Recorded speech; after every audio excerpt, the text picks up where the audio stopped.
is it that you couldn't admit? That I'm falling for you. Because I fall for people all the time. And I'm not falling for it this time!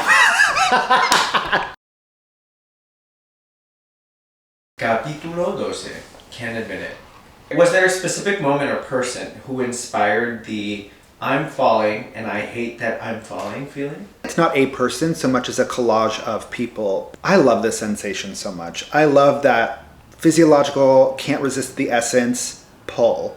Your face flushes a bit. You feel your pulse quicken because you can't resist but smile. You feel a little somersault in your stomach, maybe butterflies. It really is a physiological pull that you have when you're drawn to someone's essence. But it happens with enough people for me to now recognize that it's not an inherently unique or special quality someone has. You can't always respond to the butterflies in your stomach. That leads to some poor decisions. Could it be great? Of course.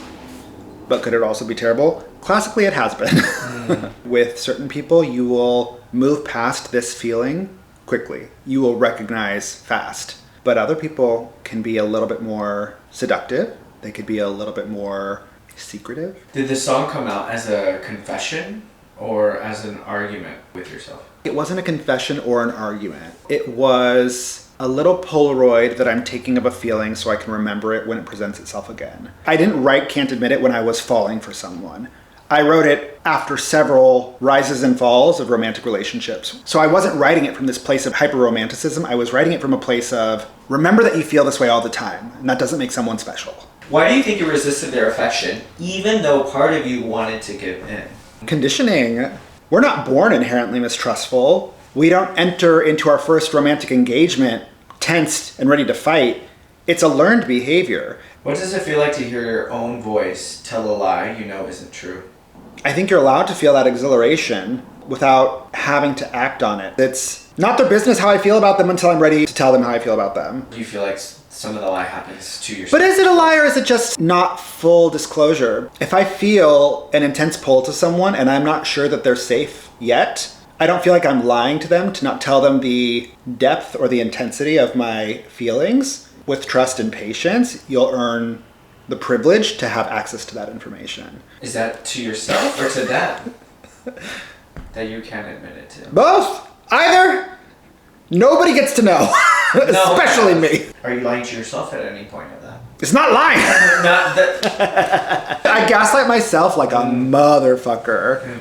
And you know what? Sometimes it's to my benefit. Being able to put yourself in a very specific state of mind to actualize a fitness goal, a professional goal, that power is a strong one when used for good. When did you first realize you were slipping? I don't know how to describe it. It's almost like a state of mind where the dam opens. It's just a cumulative feeling that you have when you're like, I'm ready to try. And that happens for any number of reasons. Anything can send you over the edge and make those floodgates open. Do you think falling in love always comes with a moment of resistance? It didn't used to.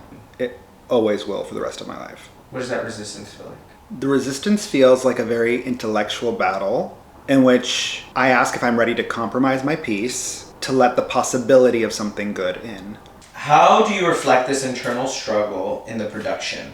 I would say that the song actually doesn't represent any of that shadow side of it. Musically, you hear it. It sounds like you're floating on clouds. To me, Can't Admit It is a dancey pop song. It could be anywhere from the last 10 years, but it could be something that came out today. It's supposed to sound like the feeling feels, and it only feels good, which is why it's so dangerous. Do you think the resistance helped protect you, or only delayed the inevitable?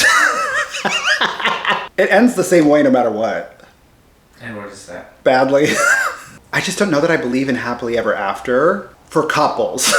I believe in a happily ever after, but I believe in that for individuals.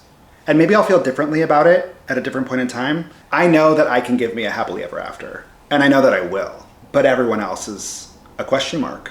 We all have this fantasy of, I'm gonna meet my person, and it'll be just me and them until we're old and in our rocking chairs, ready to greet death together.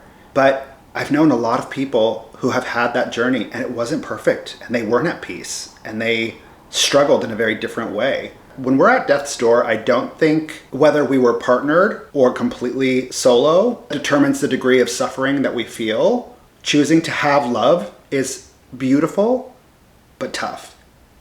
Choosing to be alone forever is peaceful, but lonely.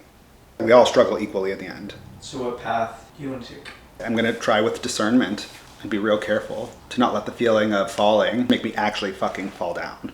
Period.